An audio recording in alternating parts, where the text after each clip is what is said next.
अब तक चैप्टर 1 में हमने ये समझा कि एजिंग या बुढ़ापा होता क्या है, ये हमारे शरीर पर कैसे आता है, हमारे शरीर में कौन कौन से बदलाव होते हैं, ये प्रोसेस हमारे शरीर में कैसे होता है और हमारे बॉडी के बाहर और बॉडी के अंदर ऐसे कौन से बदलाव और ऐसी कौन सी निशानियाँ आती हैं जिससे हमारी एज का अंदाज़ा लगता है। अब इस चैप्टर 2 में हम बात करेंगे इसके सॉल्यूशन के बारे में, यानी कि अपने एजिंग प्रोसेस को हम कैसे रोक सकते हैं, इसे कैसे धीमा कर सकते हैं या इसे कैसे रिवर्स कर सकते हैं। साइंस की तरक्की करने के साथ साथ इंसान ने अपनी उम्र पर जीत पाने की भी बहुत कोशिश की है। इंसान कई सालों से ये जानने में लगा रहा है कि अक्सर हमारे ऊपर बुढ़ापा आता क्यों है और इसे किस तरह रोका जा सकता है, या इंसान सदा के लिए जवान कैसे बना रह सकता है। यूँ तो कई साइंटिस्ट सालों से एजिंग प्रोसेस के ऊपर रिसर्च कर रहे हैं, इसको समझने की कोशिश कर रहे हैं और इसे रोकने पर रिसर्च करने में लगातार लगे हुए हैं। लेकिन 3 ऐसे साइंटिस्ट दुनिया के सामने आए हैं जिन्होंने इसके बारे में कुछ पुख्ता एक्सपेरिमेंट्स किए हैं। उन्होंने अपनी रिसर्च के दौरान कुछ ऐसे एक्सपेरिमेंटल प्रूफ दुनिया के सामने पेश किए हैं जिससे उन्होंने ये साबित किया है कि एजिंग प्रोसेस को इफ़ेक्ट किया जा सकता है, इसकी रफ्तार को धीमा किया जा सकता है, इसे रोका जा सकता है या फिर उसे रिवर्स भी किया जा सकता है। इनमें से पहले हैं यूएस के डॉक्टर डेविड सिंक्लेयर, जो हार्वर्ड मेडिकल स्कूल के प्रोफेसर हैं और एजिंग रिसर्च सेंटर के डायरेक्टर हैं। ये अपने रिसर्च इंस्टीट्यूट में पिछले कई सालों से एजिंग प्रोसेस के ऊपर कई रिसर्च और एक्सपेरिमेंट्स कर रहे हैं। इन्होंने अपने एजिंग प्रोसेस को रोकने की रिसर्च के दौरान जो एक्सपेरिमेंट्स किए, उनमें से एक एक्सपेरिमेंट्स इन्होंने 2 चूहों पर किया, जिन्हें आप स्क्रीन पर देख रहे हैं। इन्होंने 2 बूढ़े चूहों को इस एक्सपेरिमेंट में शामिल किया जिनके बाल और स्किन बिल्कुल काले थे, और फिर कुछ महीनों तक अपने लैब में उन्होंने इन 2 चूहों पर कई एक्सपेरिमेंट्स किए। उन्हें इसके पॉजिटिव रिजल्ट्स मिले। जिस चूहे पर उन्होंने अपने एक्सपेरिमेंट्स किए, धीरे धीरे उसकी स्किन और बालों का रंग ब्लैक से ग्रे होने लगा। ये चीज़ ये साबित करती है कि वो बूढ़े से जवान हो रहा था। ये उनके लिए एक बहुत बड़ी कामयाबी थी। फिर उन्होंने इसके ऊपर और काफ़ी मॉडिफिकेशंस किए और अब ये उस स्टेज तक पहुंच चुके हैं जिसमें ये एक्सपेरिमेंट्स ह्यूमन बॉडी पर अप्लाई किए जा सकते हैं और उसके इन्हें काफ़ी पॉजिटिव रिजल्ट्स मिले हैं। और दूसरे साइंटिस्ट हैं जापान के डॉक्टर योशिनोरी ओसोमी, जो human body cell research institutes में साइंटिस्ट हैं। ये कई सालों से लगातार ह्यूमन सेल्स के ऊपर रिसर्च कर रहे हैं और आखिरकार 2016 में उन्हें एक ऐसी कामयाबी मिली जिसके लिए उन्हें नोबेल प्राइज़ दिया गया। दरअसल उन्होंने अपनी रिसर्च के दौरान एक ऐसी खोज की जिसमें उन्होंने ये पाया कि अगर ह्यूमन बॉडी को किसी खास तरह की कंडीशंस में रखा जाए तो इसके बॉडी सेल्स के अंदर एक ऐसा प्रोसेस शुरू हो जाता है जिसमें हमारे ही बॉडी सेल हमारे अंदर मौजूद खराब, कमज़ोर और बीमारी पैदा करने वाले सेल्स को खुद ही खाना शुरू कर देते हैं। ये ऐसे दुनिया के पहले साइंटिस्ट थे जिन्होंने अपनी आंख से किसी सेल यानी कोशिका को एक खास कंडीशंस के दौरान खुद को रिपेयर और मॉडिफाई करते हुए देखा था, और उन्होंने इस थ्योरी का नाम दिया ऑटोफेजी।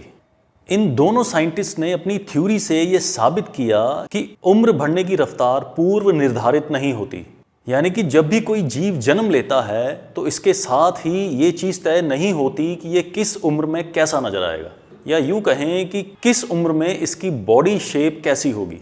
इन्होंने अपने एक्सपेरिमेंट से ये साबित किया कि उम्र बढ़ने की रफ्तार को कुछ खास कंडीशंस में धीमा किया जा सकता है, उसे रोका जा सकता है, बल्कि उसे रिवर्स भी किया जा सकता है। इन्होंने ह्यूमन बॉडी के एजिंग प्रोसेस पर कई सालों की रिसर्च के दौरान कुछ ऐसे नायाब और बेहतरीन उपाय खोज निकाले हैं जिससे आप अपनी उम्र बढ़ने की रफ्तार को प्रभावित कर सकते हैं। और उससे भी खास बात यह है कि इसमें आपको किसी किस्म की कोई मेडिसिन खाने की ज़रूरत नहीं है, और ना ही इसके लिए आपको कोई पैसा खर्च करने की ज़रूरत है, और ना आपको इसके लिए कहीं बाहर जाने की ज़रूरत है।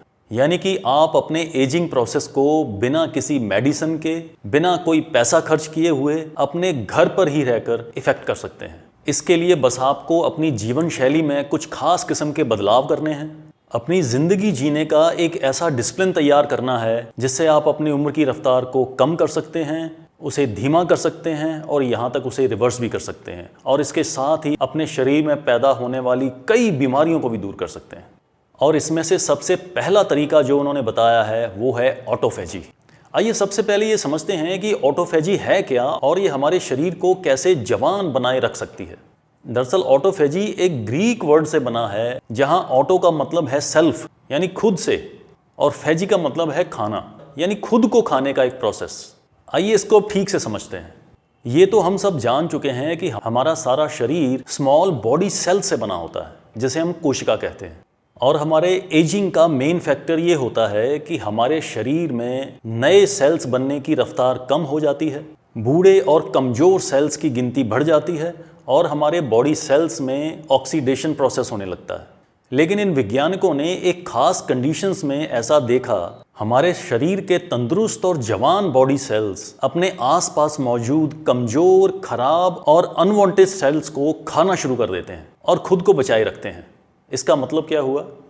इसका मतलब ये है कि हमारे शरीर के अंदर एक ऐसा प्रोसेस चालू हो सकता है जिसमें हमारे जवान और तंदुरुस्त सेल बूढ़े, कमज़ोर और बेकार सेल्स को खाकर ख़त्म कर सकते हैं और खुद को ज़्यादा देर तक तंदुरुस्त और जवान बनाए रख सकते हैं।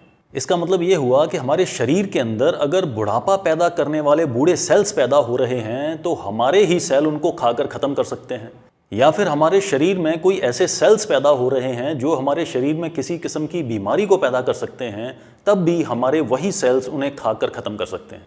इसको कुछ इस तरह से समझने की कोशिश करते हैं। आप सभी मोबाइल फ़ोन तो यूज़ करते होंगे। जब आप कुछ सालों तक एक ही मोबाइल फ़ोन को लगातार यूज़ करते हैं तो एक समय के बाद उसकी प्रोसेसिंग स्पीड धीरे धीरे कम होनी शुरू हो जाती है। उसका रीज़न ये होता है कि उसके अंदर जंक फाइल्स इकट्ठा होनी शुरू हो जाती हैं। आपका फ़ोन सही से काम नहीं करता, उसकी वर्किंग स्पीड बहुत स्लो हो जाती है और आप किसी नई ऐप को डाउनलोड भी नहीं कर सकते। लेकिन फिर जब आप अपने उसी फ़ोन को फॉर्मेट मारते हैं तो वही फ़ोन आपका नए फ़ोन की तरह बिहेव करना शुरू कर देता है। यानी कि जब आप अपने फ़ोन में से सारे ही अनवांटेड और जंक डाटा को निकाल देते हैं तो आपका फ़ोन फिर से सही रफ्तार से काम करना शुरू कर देता है। ठीक यही फार्मूला हमारे शरीर पर भी लागू होता है। एक खास तरह की कंडीशंस के दौरान हमारा शरीर खुद ही अपने अंदर मौजूद जंग टॉक्सिन मटेरियल को, अनवांटेड सेल्स को खाकर ख़त्म कर देता है और उन्हें नए सेल्स में रिसाइकिल कर देता है। ये हमारे शरीर की एक कमाल की खूबी है। आइए अब बात करेंगे कि इस ऑटोफेजी प्रोसेस को हम अपने शरीर के अंदर किस तरह शुरू कर सकते हैं। इसके लिए इन वैज्ञानिकों ने 2 तरीके सुझाए हैं।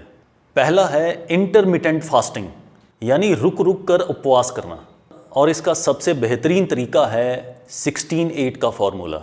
आइए इसको ठीक से समझते हैं। दिन में 24 घंटे होते हैं। आप सुबह अगर 8 बजे उठते हैं तो 10 बजे अपना नाश्ता करते हैं, फिर दोपहर का लंच लगभग 3 बजे करते हैं यानी 5 घंटे बाद, और रात का खाना तकरीबन 9 बजे खाते हैं यानी 6 घंटे बाद, और तकरीबन 10 या 11 बजे सोने चले जाते हैं और फिर सुबह उठते ही 10 बजे फिर नाश्ता कर लेते हैं। अब ज़रा गौर करिए, रात का खाना आपने खाया रात को 9 बजे और सुबह का नाश्ता किया अगले दिन 10 बजे, तो आपका पेट कितने घंटे खाली रहा? तकरीबन 12 घंटे। अब यहाँ पर समझने वाली बात यह है कि अगर हम अपने पेट को लगातार 16 घंटे तक खाली रखें तो ऑटोफेजी प्रोसेस हमारे शरीर में ऑटोमेटिक शुरू हो जाता है। यानी आपने दिन के 24 घंटों में से 8 घंटे खाना है और 16 घंटे उपवास रखना है। हम इसे इस तरीके से समझ सकते हैं कि अगर हमने सुबह 10 बजे अपना नाश्ता किया तो शाम को 6 या 7 बजे तक हमें अपना रात का खाना खा लेना है। उसके बाद हमें कुछ भी हैवी फूड नहीं लेना। इसे कहते हैं 16-8 इंटरमिटेंट फास्टिंग फार्मूला। इससे होगा ये कि जब आप 6 या 7 बजे तक अपना रात का खाना खा लेते हैं और 9 या 10 बजे तक सोने चले जाते हैं तो सोने के लिए जाते वक्त आपका पेट खाली हो चुका होता है, और जब आप सो जाते हैं उसी नींद के दौरान ऑटोफेजी सिस्टम सबसे बेहतरीन तरीके से काम करता है। और इस ऑटोफेजी सिस्टम को हमारे शरीर में शुरू होने के लिए 16 घंटे पेट का खाली रहना जरूरी है, जो आप सिर्फ रात के समय रख सकते हैं।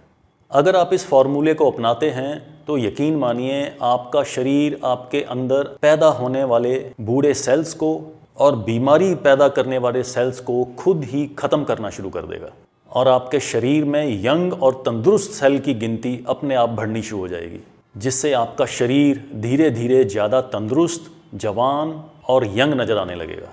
और दूसरा तरीका है full day fasting once in a month.